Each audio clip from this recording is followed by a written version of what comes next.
It's a normal day in the city when a group of friends is getting ready to go on an all-boys weekend. Vince barely manages to make it out of bed because he's still heartbroken over his recent divorce. Neil is leaving behind a two-night stand while the girl yells at him for treating her like a working lady. Graham has an argument with his boyfriend too, explaining girls aren't allowed. Mikey also has trouble at home, since his wife knows the boys' meetings often involve courtesans.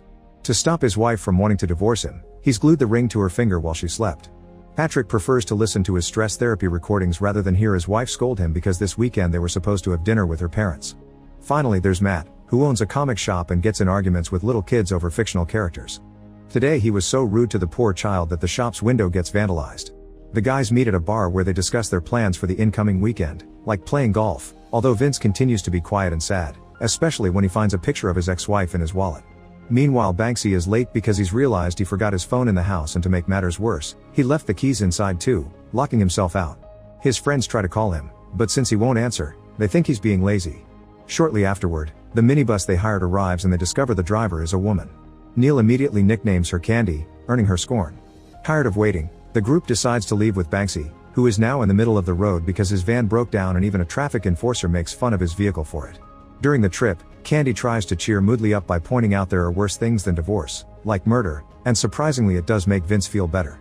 She's also curious to know why they chose Moodley as a destination since it's a small dead end in the middle of the woods. Vince explains they'll stay in Mikey's Nan's house while she's away.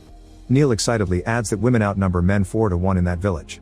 A few hours later, the minibus suddenly stops because the road is blocked by rotten and gutted animals. At first the boys are too disgusted to act, but when Candy begins working alone without caring about the icky factor, Vince helps.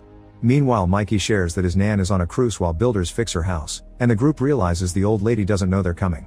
At that moment, Vince gets a call from his ex-wife reminding him he has to sign the papers, and Mikey gets one from his wife threatening his PlayStation.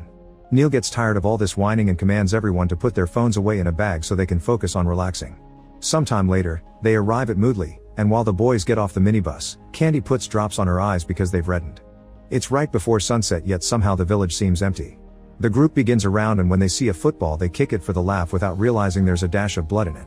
Not finding anyone around, Graham decides that Mikey will break into his Nan's house to prepare the house for their stay while their boys go get a drink.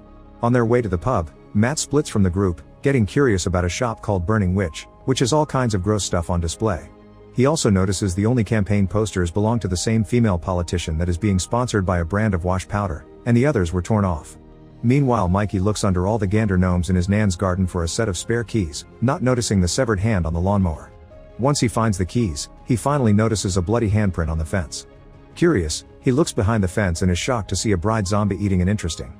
When she sees him, she grabs an axe and begins chasing him.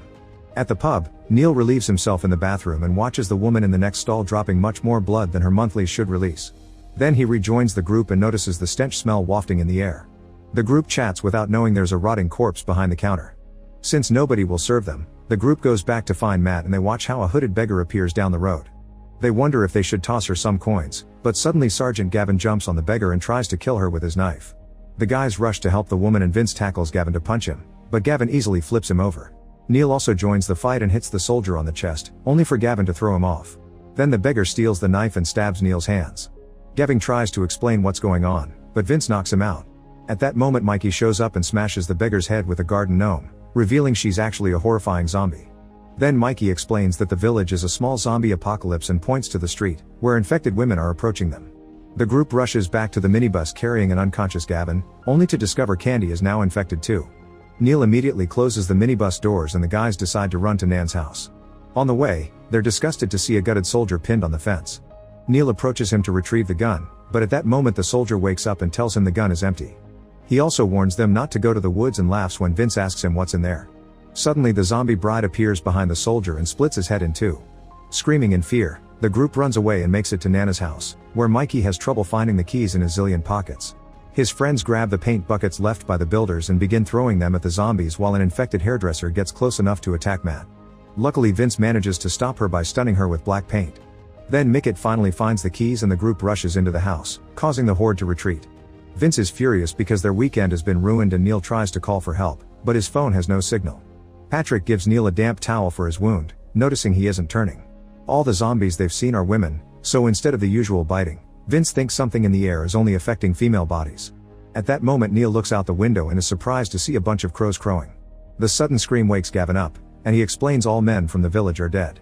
Matt guesses it must be a biological weapon that went out of control, but Gavin just answers it's classified. Tension grows as the group demands more information, but then Patrick announces the kettle's boiling and everyone seats down for tea like the English boys they are. It's revealed that nobody has survived long enough in the village to search for a cure and that a majority of the horde searches for fresh meat in the woods.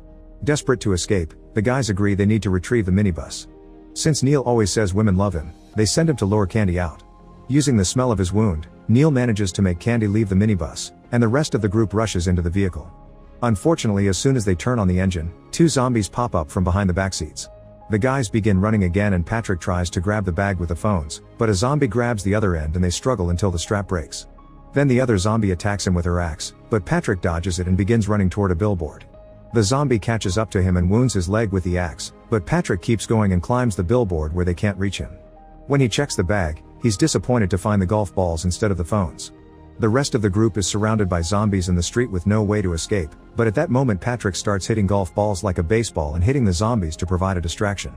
Vince and Matt hide in a toy shop while Gavin, Graham, and Mikey enter an apparel shop.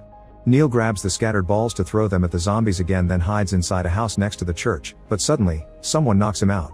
At the toy store, Vince realizes they forgot to lock the door and has to fight off a zombie that almost crashes inside. Matt is excited about all the collector editions, but mainly because he's found lots of nitro fluid, usually used for radio-controlled cars. He pours some of this fluid on the zombie's hand and lights it up using Vince's lighter. At the apparel shop, Graham watches the zombie burn, but Gavin pulls him away from the window, pointing out they need to lay low. They explore the place, finding the floor covered in blood and a decapitated head on a shelf. In the fitting room, there's an infected saleslady that immediately sees them, so Gavin uses his last bullet on her. Unfortunately, the sound of the gunshot gets the attention of the zombies outside.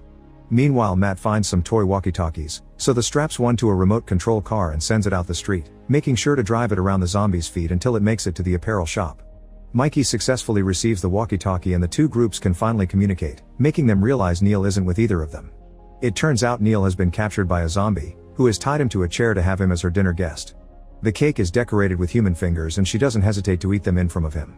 Since Neil refuses to play along, the zombie reaches for him and gets his finger with an electric knife.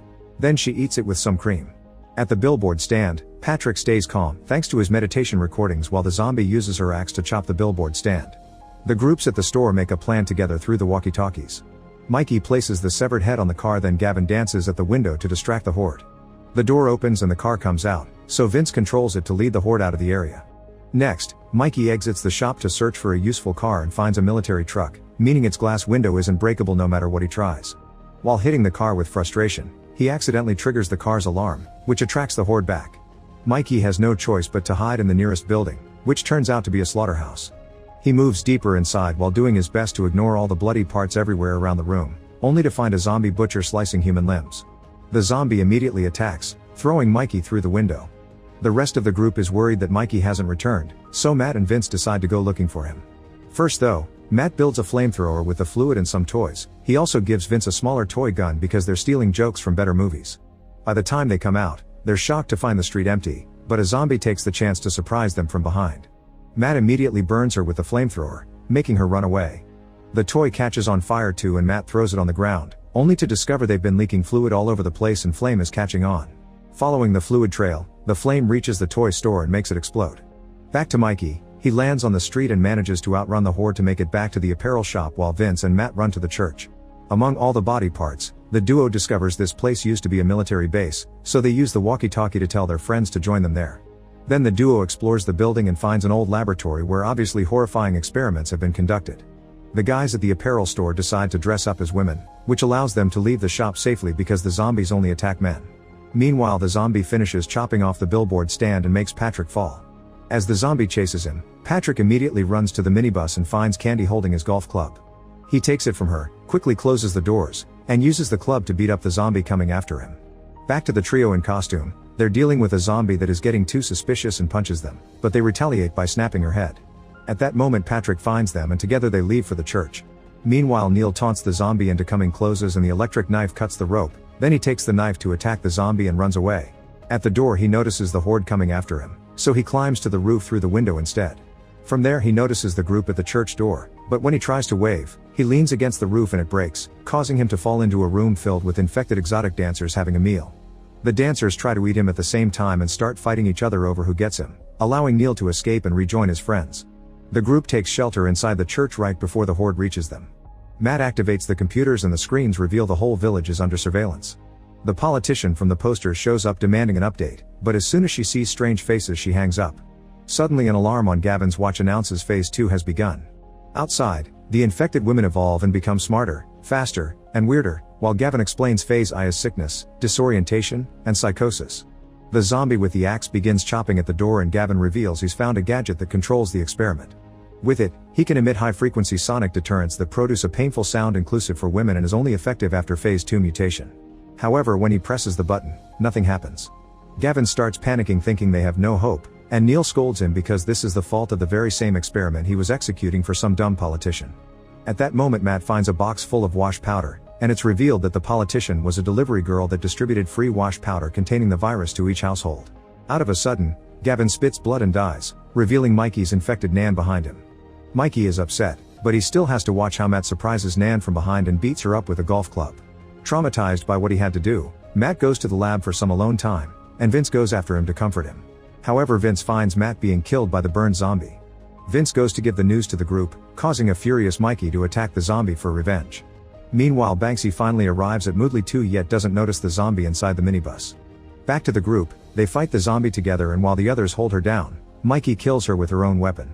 Then they notice the horde has blocked the main door, so they escape through the stairs, finding a corridor with a terrifying sight at the end. All the dead men have been piled up to make a nest for the zombies. A creature sees them and they run away again, going into a room to escape through the window and reach the roof. At that moment, Banksy sees them and brings a ladder left by the builders, but the idiot starts climbing to join his friends. He doesn't believe the story when they scold him, but he helps when they move the ladder and use it to reach the neighboring roof. Everyone crosses safely while being terrified of the zombies waiting for them on the ground, but Graham is delayed because he stayed back to block the door. Some zombies manage to push him and break in, so Graham rushes to cross over as well, but a zombie catches up and moves the ladder to make him fall. Graham hit the ground and the horde immediately jumps on him to feed. The friends run around the roof and climb down, where they discover Banksy drove here in a tiny rental car.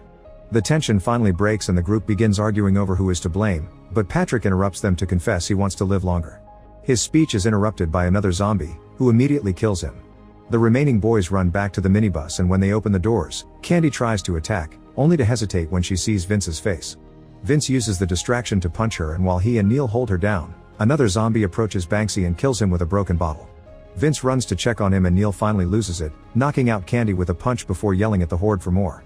His friends drag him into the bus, but before they take off, Vince burns the picture of his ex-wife, announcing he's done with women and if they want a pet they can get a Labrador. Not depressed anymore, Vince drives the minibus and hits as many zombies as he can on his way out of town. However, when they reach the road, they suddenly hear Graham through the walkie-talking. It turns out he's been thrown in the nest with the other bodies and he wants to be rescued. The trio immediately makes their way back and gets ready to fight with gold clubs. Meanwhile, Graham finds the remote control for the system and goes upstairs, where he notices a wire had been disconnected. Graham quickly fixes everything and presses a button that activates the speakers the military installed all over town, which immediately makes the zombies freeze. Then Graham rejoins his friends and Neil grabs the control to have some fun. He presses the button over and over to taunt the zombies, getting close because they can't touch him. Then he tosses the control back to his friends, only for it to fall and break. The system fails and the zombies are freed, so the friends immediately throw Graham in a shopping cart and begin running away. Make sure to subscribe and turn on notifications so you can watch more videos like this. Thanks for watching.